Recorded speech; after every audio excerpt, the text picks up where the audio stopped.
क्या ये 200 लगभग 200 दिन बचे हैं, उसमें नीट क्वालिफाई किया जा सकता है? इन बचे हुए 5 महीने में या 4-5 साढ़े 5 महीने में किया जा सकता है? आपको क्या लगता है? वन शॉट में कोई प्रॉब्लम नहीं होता, उसमें 100% कंसेप्ट और थ्योरी होता है, कमी होती है बस क्वेश्चन की। क्वेश्चन को आप जेईई मेन के PYQ से लगा ले, नीट के PYQ कर ले, आपका काम हो जाएगा। सर पेपर लेवल हार्ड आता है, नीट गेम ही नहीं है हार्ड का।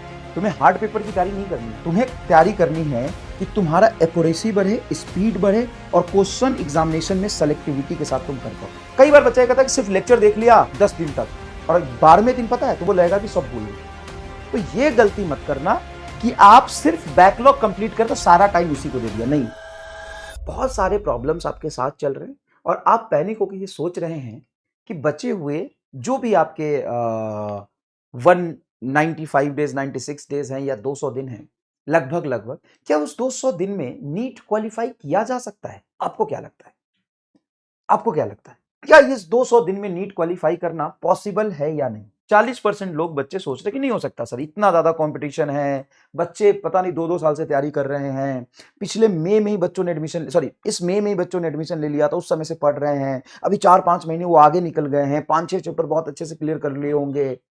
फिर उनसे हम अभी से स्टार्ट करें या बहुत सारे बैकलॉग है, रिवीजन है, वो सब करते हुए हम कैसे कर पाएंगे? लेकिन 60% लोग कह रहे हैं यस। ठीक है, तो यहां पे आप सभी से मेरा बस ये सवाल होगा कि आपको लगता है नहीं है पॉसिबल? अगर नहीं है पॉसिबल तो अब नेक्स्ट व्हाट क्या करोगे? और देखो, पॉसिबल और इम्पॉसिबल ये सारी चीजें कोशिश पे डिपेंड करती है। अगर अभी ऐसे आपने सोच लिया कि नहीं है पॉसिबल और मन में समझ लिया कि नहीं हो सकता मेरे से, तो प्लीज आगे तैयारी मत करना, क्योंकि सब कुछ गेम होता है साइकोलॉजी का और फेथ का। बहुत सारी चीजें दुनिया में ऐसी इम्पॉसिबल इंसानों ने करी है जो सच में पॉसिबल नहीं था।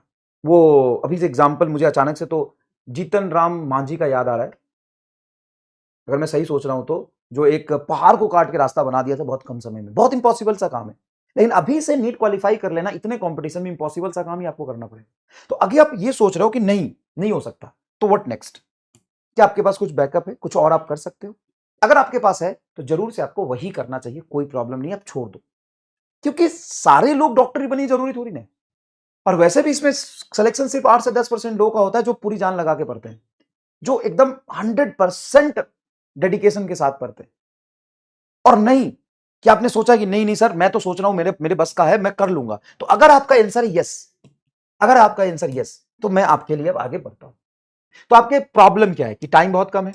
हाँ सर टाइम बहुत कम है, लार्ज सिलेबस है, बैकलॉग बहुत ज्यादा है, रिवीजन की प्रॉब्लम है, क्वेश्चन प्रैक्टिस की प्रॉब्लम है और टेस्ट की प्रॉब्लम है। ये हेडल्स आपके लाइफ में आएगा। तो सबसे पहले जो आपको गोल करना है कि तीनों सब्जेक्ट में 100% मेरा 15 फरवरी तक सिलेबस कंप्लीट हो जाना चाहिए, ऐसे आप टारगेट बनाओ।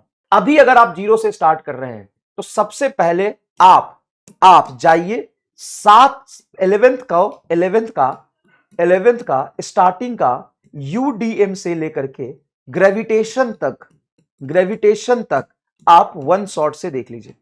वन शॉट कहां देखे? लास्ट ईयर की उम्मीद देख लीजिए, कहीं भी कोई भी टीचर जहां भी पढ़ा रहा हो उसको वन शॉट से कंप्लीट करिए और उसके क्वेश्चन प्रैक्टिस के लिए जेईई मेन के क्वेश्चन लगा लीजिए। बाकी आप कहीं भी किसी भी बैच से पढ़ रहे हैं, जहां से भी पढ़ रहे हैं, आप वहां से कंटिन्यू कर सकते हैं। सबसे पहले तो हम ये समझ ले कि हमें नीट के पैटर्न के according accuracy, speed and selectivity पे काम करना है, अनप्रिडिक्टेबल पेपर पे काम करना है, टफ पेपर पे काम नहीं करना है। तो घबराने की कोई जरूरत नहीं है। सबसे पहले 15 फरवरी तक शेड्यूल बनाते हैं जिससे हमारा सिलेबस कंप्लीट हो। अगर आपका 4-5-2-3 चैप्टर का बैकलॉग है, वन शॉट से वो पर्टिकुलर चैप्टर आप कर सकते हैं। पूरा सिलेबस बैकलॉग से करते, वन शॉट से करते हैं ना तो दिक्कत होता है। अब पूरा सिलेबस नहीं बोल रहा हूं ना, 4 चैप्टर आप बैक वन शॉट से करके उसके क्वेश्चन प्रैक्टिस कर लो, कोई बात नहीं, चलेगा इतना। ठीक है, शेड्यूल ऐसे बनाओ कि सिलेबस 15 फरवरी तक तुम्हारा कंप्लीट हो जाए।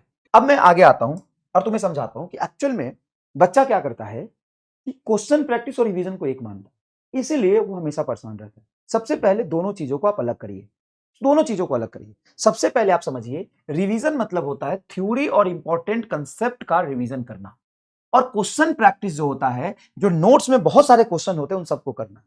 रिवीजन का कतई मतलब ये नहीं होता है कि हमारे पास जो टीचर का नोट्स है उस सारे नोट्स को हम पढ़ लिए तो मेरा रिवीजन हो गया, नहीं। इसके एटीट्यूड को पहले डिफरेंशिएट करो। रिवीजन मतलब 4 पेज शॉर्ट नोट्स बनाओ हर चैप्टर के, for every chapter, every chapter 4 page short notes for every chapter. और आप उस कंसेप्ट को, फॉर्मूला को मल्टीपल टाइम्स जो यूज हो रहा है फॉर्मूला नीट में, उसको लिखो और वहां से उसको रिवाइज करो। तुम 4-4 पेज का हर चैप्टर का शॉर्ट नोट्स बनाओ।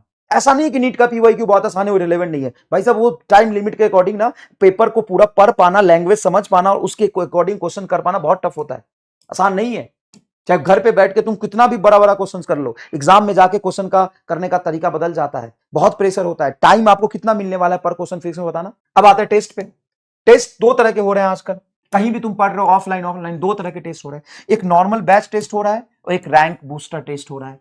तो नॉर्मल टेस्ट में जो मार्क्स आपके 600 के राउंड आते हैं, सही सही है, और रैंक बूस्टर टेस्ट में 500 के राउंड आते हैं, सही है, बाय डिफॉल्ट सही है, वो कोई टेंशन नहीं है। अब ये 500 कैसे आएंगे? तो 500 तभी आएंगे जब आप इजी क्वेश्चंस, आसान क्वेश्चन सेलेक्ट करके कर पाओगे। सेलेक्टिविटी अनप्रेडिक्टेबल पेपर के लिए ये पैटर्न है, तो परेशान नहीं होना। अभी भी 6 महीना है, उसको इंप्रूव करना है रिवीजन से। और नॉर्मल जो टेस्ट हो रहा है उसमें 600 प्लस आपके नंबर आने चाहिए। अब अगर नंबर एग्जाम में नहीं आ रहा है तो जो सिलेबस का आपका टेस्ट होने वाला है, एक कंप्लीट टेस्ट सॉल्व करके जाओ टेस्ट से पहले, सेम सिलेबस पे। हमेशा ये ध्यान रखो, जैसे मान लो कि ग्रेविटेशन, वर्क एनर्जी, पावर और रोटेशन आ रहा है, तो ग्रेविटेशन, वर्क, पावर, एनर्जी और रोटेशन किसी भी टेस्ट में आया होगा, चाहे पार्ट टेस्ट हो या चैप्टर वाइज टेस्ट हो, उसमें से वो सॉल्व कर लो, तुम्हें खूब मिल जाएंगे पेपर। ऑनलाइन ऑफलाइन जहां पढ़ रहे हो खूब मिल जाएंगे। थ्योरी रिवीजन का पूरा करके जाओ नोट से। उसके बाद क्वेश्चन प्रैक्टिस के लिए नोटबुक, डीपीपी बुक या पीवाईक्यू, जेईई मेंस कोई भी दो उठा लो। हर चीज यहां पे करना जरूरी नहीं है। आपको नोटबुक से करना, क्लास नोटबुक कर लो और जेईई मेन के पीवाई कर लो, सफिशियंट है, बात खत्म। या क्लास नोट्स कर लो और नीट के पीवाईक्यू कर लो, बात खत्म हो जाएगा। क्लास नोट्स अगर तुम नहीं कर रहे हो, तुम्हारा हो गया, तुम्हारा रटा हुआ है, सब कुछ आता है, तो कोई भी एक प्रैक्टिस बुक उठाओ, जेईई मेन के क्वेश्चन कर लो, बात खत्म। हर चीज आप नहीं कर सकते, और हर चीज करने जाओगे तो सब कुछ आपको वहां पर सेम जैसा ही चीजें मिलता हुआ दिखाई देगा। अब बात कर लेते हैं कि ड्रॉपर स्टूडेंट है तो आप सिलेबस कैसे कंप्लीट करेंगे। ड्रॉपर स्टूडेंट 11th आप क्या करें, यूडीएम से रोटेशन तक, अभी जब अक्टूबर चल रहा है ये पूरा हो जाना चाहिए आपका। उसके बाद ग्रेविटेशन टू वेव, मतलब हो तो जाना चाहिए ग्रेविटेशन वेव फ्लूइड तक। अगर इसमें आपका कंप्लीट नहीं है, ये मिड नवंबर तक ये हो जाना चाहिए। ये पूरा आपका ये मिड नवंबर हो गया। इलेक्ट्रोस्टैट से ईएम वेव आपका 15 जनवरी तक हो जाना चाहिए। उसके बाद लास्ट एक महीने में रे ऑप्टिक्स से सेमीकंडक्टर 15 फरवरी, मतलब ये एग्जैक्ट डेट नहीं लिख रहा हूं, इसी के आसपास आपका सिलेबस कंप्लीट होता हुआ दिखाई देना चाहिए। अगर इसमें आपका 2-3-1-2 चैप्टर है तो आप वन शॉट से बैकलॉग कंप्लीट करके जेईई मेन के क्वेश्चन प्रैक्टिस कर ले। जेईई मेन पीवाईक्यू नीट 2020 से लेकर के 2025 तक पर चैप्टर आप प्रैक्टिस कर ले, काम हो जाएगा। उसके बाद रेगुलर बेस से आप पढ़ते रहें, आपका सही से निकल जाएगा चीजें, कोई टेंशन नहीं है। 12th स्टूडेंट है तो 15 नवंबर तक अपना 12th कंप्लीट करे। और सुनिएगा 12th स्टूडेंट ध्यान सुनेगा, 15 नवंबर तक अपना 12th कंप्लीट करे। 15 नवंबर से 15 जनवरी तक आपको कितने दिन का समय मिलेगा? 2 महीने का। फॉर 2 मंथ आप अपने वीक को 2 पार्ट में डिवाइड कर दे, 3 डेज 12th, 3 डेज 11th। अब 15 नवंबर से आपको 15 नवंबर तक सिलेबस कंप्लीट करने के बाद, अभी तक कोई टेंशन नहीं लेना, 3 दिन आप 12th के रिवीजन पे ध्यान दे और 3 दिन आप 11th के रिवीजन पे ध्यान दे, बचा हुआ 1 दिन आप टेस्ट दे। ठीक है, अगर आप ऐसा करते हैं तो आप यूडीएम से ग्रेविटेशन तक 60% 11th आप कंप्लीट कर चुके होंगे। 7 चैप्टर होगा, पर चैप्टर आप 4 दिन लगाओगे। आप उसका पहले थ्योरी रिवाइज करो 1 से 2 दिन में, और 1 से 2 दिन में क्वेश्चन प्रैक्टिस करो। 28 दिन आप निकाल के दे देते हो जेईई मेन के क्वेश्चन प्रैक्टिस के साथ, तो आपका ये पार्ट कंप्लीट हो जाएगा यूडीएम से ग्रेविटेशन तक। उसके बाद 15 जनवरी के बाद आप बोर्ड पे वापस आ जाओ। सिर्फ आप क्या ध्यान दो, फरवरी तक 12th के बोर्ड की क्वेश्चन प्रैक्टिस करो बोर्ड के हिसाब से। आप यहां पर कंसेप्ट, न्यूमेरिकल, मोटा मोटा चीजें पढ़ चुके हो, यहां पे डेरिवेशन की प्रैक्टिस मत करो। लास्ट में 15 दिन 1 महीने पूरे 12th का डेरिवेशन की यहां पे प्रैक्टिस कर लो। फिर जब आप मार्च और अप्रैल में आओगे तो मार्च और अप्रैल में फिर से 2 शेड्यूल बना लो 11th के लिए। अब 2 महीने में 11th का 50% आपको सिलेबस, 40% इनफैक्ट आपको फ्लूइड से लेकर के एसएचएम वेव तक करना है, वो पूरा हो जाएगा, टेंशन मत लो। तो थोड़ा सा रिलैक्स होके इसको इस तरीके से डिवाइड करो कि नवंबर तक, 15 नवंबर तक सिलेबस कंप्लीट करने के बाद 15 नवंबर से 15 जनवरी तक 3 दिन 12th और 3 दिन 11th, ताकि हम ऐसा नहीं कि सिर्फ 11th पढ़े 12th भूल जाए।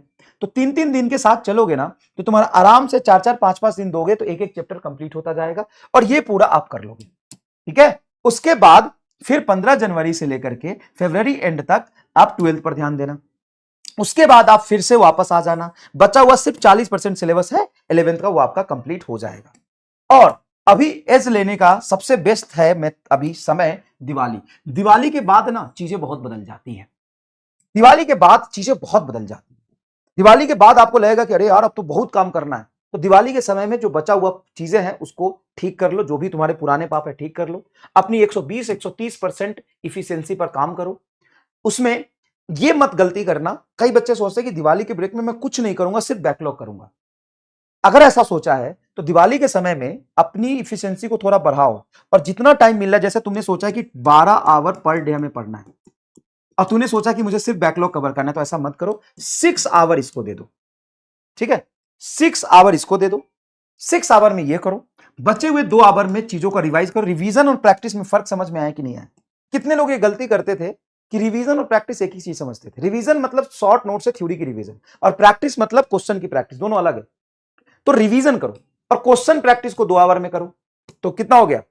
6 उधर, 2 8, 2 10, और एक्स्ट्रा लेक्चर या कोई चीज तुम्हारा रेगुलर बैच में आता है तो उसको 1-2 घंटे देके कंप्लीट करो। अगर ये तुम नहीं कर रहे हो, ये तुम्हारे लिए एप्लीकेबल अगर नहीं है तो ठीक है ना भाई, यहां करो 6 घंटे, 3 घंटे, 3 घंटे, वहां पे 7 घंटे कर लो। लेकिन गलती ये मत करना कि कोई एक सब्जेक्ट करना या किसी एक ही चीज पे फोकस करना, ये मत करना। कई बार बच्चा कहता है कि सिर्फ लेक्चर देख लिया 10 दिन तक और 12वें दिन पता है तुमको लगेगा कि सब भूल गए। तो ये गलती मत करना कि आप सिर्फ बैकलॉग कंप्लीट कर तो सारा टाइम उसी को दे दिया। नहीं, पहले टाइम को डिवाइड करो और सब्जेक्ट और चीजें स्विच करो। मतलब बैकलॉग क्लियर करना है तो 6-7 घंटे बैकलॉग पे दे, 2 घंटे रिवीजन करने कर दो, 2 घंटे तुम क्वेश्चन प्रैक्टिस को दो और एक्स्ट्रा लेक्चर आ रहा है तो उसमें समय दो। अगर तुम एक ही काम करोगे ना तो चीजें मिसमैच हो जाएगी, अनबैलेंस हो जाएगा और लास्ट में 10 दिन बाद तुमको पता चलेगा कुछ किया ही नहीं।